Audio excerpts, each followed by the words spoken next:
Sure, we all have things go wrong from time to time, but what about when it feels like every single thing is going wrong?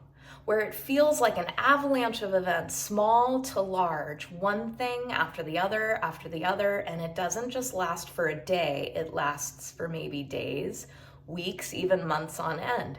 And you check the calendar and make sure Mercury's in retrograde, and it's not. And then you're really confused. In this video, we're going to talk about what the universe is trying to tell you, what it all means, questions to ask yourself, tips on how to stay healthy and functioning when shit hits the fan. Did I say that?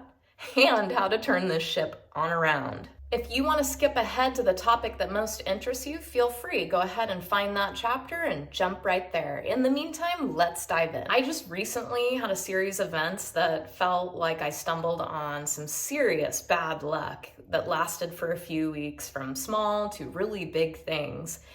And nothing like real life experience to inspire a YouTube video. You could be the most organized person, engineer your perfect day, but things can still happen that are outside of your control, or so we think. With what just happened to me, I could have easily blamed large corporations, bad customer service, the other person, and to the outsider, that would have been completely just.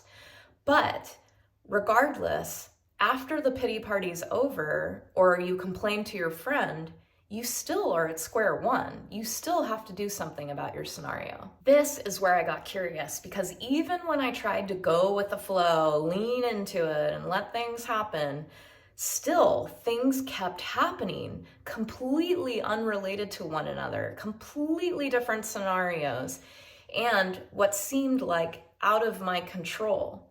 So that's when it's really reasonable to start thinking, what does this all mean? And start looking up at the sky and asking something else, because it doesn't make any sense. So what does it all mean? When things start to feel a little too strange, synergistic, synchronistic, but not in a good way, it'll leave anybody with the question, what gives? I'm listening. You've got my attention now. So there are a few things that this could all mean when everything goes wrong. A, that you are on the wrong path. B, you are on the right path, but you're being tested. C, you need to pivot or change focus. Or D, you don't believe there's any meaning to a series of bad events. You think it's all hogwash. Frequencies, energetics, law of attraction are just nonsense. Well, I've got a question for you non-believers. When shit hits the fan, do you really want to take universe's sucker punches, or do you actually want to gain something and learn from the experience? Personally, I am all for getting some form of compensation out of a bad experience. And what I mean by that is looking for the silver lining, trying to learn something from the experience, and potentially integrating this negative experience and turning it into something for the common good. You may or may not know my story, but I had autoimmune diseases for over a decade and placed them in remission naturally, and now I help others with their health. And that's why I'm sitting here now with my YouTube channel. It's led me down this path of trying to help others. So what was seen as a negative experience, I integrated and turned it into something positive. I learned so much and felt compelled to help other people. So what was once a curse became a very heartfelt blessing. What we need to distinguish is, are you on the wrong path, or are you on the right path, but you're being tested? Those are both likely possibilities. Let's address whether you are on the wrong path or not. The only person that can tell you this answer is you. So you can't find this answer from your friend, your parent, your priest, your tarot card reader, your psychic, me, some video online, some article you've read. It all boils down to listening to your intuition, the gift that we are all given, that gut feeling deep down inside. You may deep down know that you are in the wrong relationship, career, town, or whatever it may be, but only you know that. And what's really hard is we have to make a pivot or a change that's very critical, and it can be very uncomfortable. So we don't always want to admit it to ourselves that we are on the wrong path. In my life, there was a period where I was on the wrong path and I felt it, but it was deep, deep, deep, deep, deep down. And I didn't want to admit it. And things weren't going right. It was not in flow. And finally, I did admit it, but it took a lot of courage to do so. And if you're in that state right now, it takes a lot because it's different. It's a different path. It could be a very big decision for you. But I want you to know, when you honor yourself, what is true for you, you will never, never regret it. The other scenario we're going to talk about is you're on the right path, but you are being tested. At first, when you're going through a rough patch, it may feel like a sign that you're on the wrong path. This is another part where I think a lot of people are not honest with themselves either, because it's a lot easier to give up when things get tough. It is a lot harder to move forward without rewards, without signs, without accolades, without positive reinforcement, and move forward anyway. And sometimes we get signs or feedback that is negative, and we still have to move forward. If you are striving to become the most expansive version of yourself, optimal health, the ideal weight, the awesome career, the multi-million-dollar business, the spiritually in sync, beautiful being, all of these things are not just gifted to us. These are challenges and things that we need to step into to embody that elevated frequency that we want to be. In other words, we're proving that we can embody and hold this energetic frequency of what it is that we want.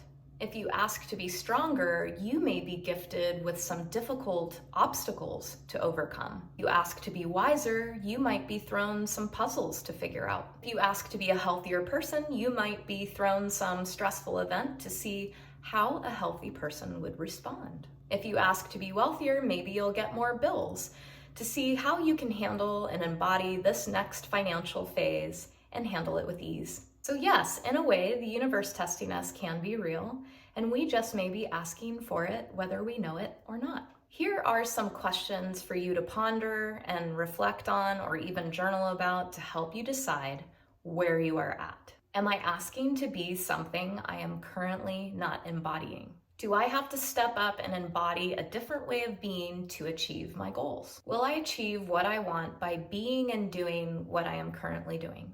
If I am really honest with myself, am I on the wrong path and just afraid to make needed change? If I need to pivot, what am I afraid of or avoiding? If I know deep down I'm on the right path, what am I being asked to learn, adapt to, or change? How bad do I want it? What am I willing to sacrifice, work at, and change? And my favorite, what would my highest, most expansive version of myself do? Which leads me to, when things go wrong, we may be receiving messages to slow down, pause, pivot, or change focus, asking for help. Sometimes we are trying to do everything on our own, and it's best to ask somebody for help. Maybe that's the lesson we need to learn. Resourceful and even scrappy. Sometimes we're forced into scenarios where we have to get super creative. And if you weren't in that scenario, you would have never had those ideas in the first place. Prioritize something else. For example, say you're working around the clock and you prioritize your work, but now it's time to prioritize your health. To empower yourself and take charge. How does this all relate to my channel about health and wellness? Well, when shit hits the fan, that's actually when we forget about our health habits, right? And we go back to our dopamine hits that our subconscious knows about, the patterns that we have ingrained, whether they're healthy or not.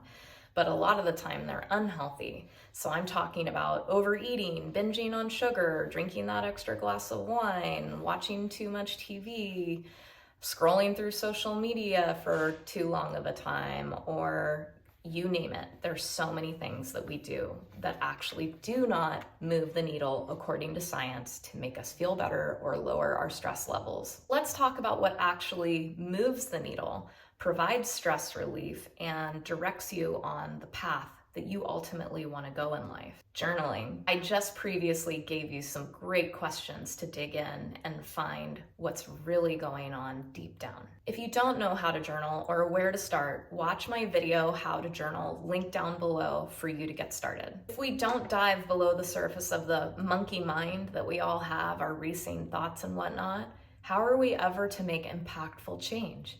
We have to dive way beneath the layers to see what's really going on rooted in our subconscious mind to make that change that we seek. Have a wellness toolkit. I work with clients, we develop healthy habits for clients to understand there are different ways to deal with life's challenges. There are many things that science shows us that help us to reduce stress, improve mood, increase productivity, and provide rest. Activities that actually move the needle according to science, it's probably some that you've already heard, maybe others that you haven't, but breath work, meditation, creative projects, gratitude, prayer, self-care activities, working out, spending time outside, especially in nature. Ask yourself, if you have a horrible day, week, month, what do you do to self-soothe? Is it a healthy habit or an unhealthy habit? If it is an unhealthy habit, think about the activities that I listed before. Think about what sounds interesting to you and putting it in your own wellness little tool belt or toolkit that you always have on you. All of the things I suggested are free and accessible. And sometimes we just need the idea to be there so that we have another resource to go to versus our ingrained patterns that may not be serving us. So you've had all these events happen that are not going your way, but it's time to turn that ship around. Life has its ebbs and flows, but sometimes those ebbs feel like tidal waves. To turn that ship around, turning that bad luck into good, integrating it into something positive, I have a few ideas for you. First thing, you want to have that wellness toolkit that we talked about. When stress happens, you need to take care of yourself first and foremost. Learn about your path by asking yourself empowering questions like the ones I provided. Sit down and journal, reflect, think about it, because the only way we can really make impactful change is if we dive into what's really going on. Have a sense of humor. I know it's not what you want to do in the moment, but somebody might be with you, they crack a joke, or you make light of what is going on, and it really does relieve stress. So remember, sometimes we just take things way too seriously, and if we just crack a little bit of a smile or throw in a laugh or a joke, it can make things so much better. Go with the flow when things go awry. I know that sounds crazy, but when we're in a state of resistance, we don't get very far. So instead, accepting what is, but knowing that we can empower ourselves by stepping into the vibration of being the most expansive, highest version of ourselves, integrating that bad experience and turning it into something positive for everybody else. We always have the power of free will. Why not turn it into something positive? I'm Christy Powers, your holistic health coach, helping you activate optimal health naturally. If you liked this video, give it a like, subscribe. If you want more content headed your way. I hope you have a wonderful day. I hope you have a string of good luck, and I will see you in the next video.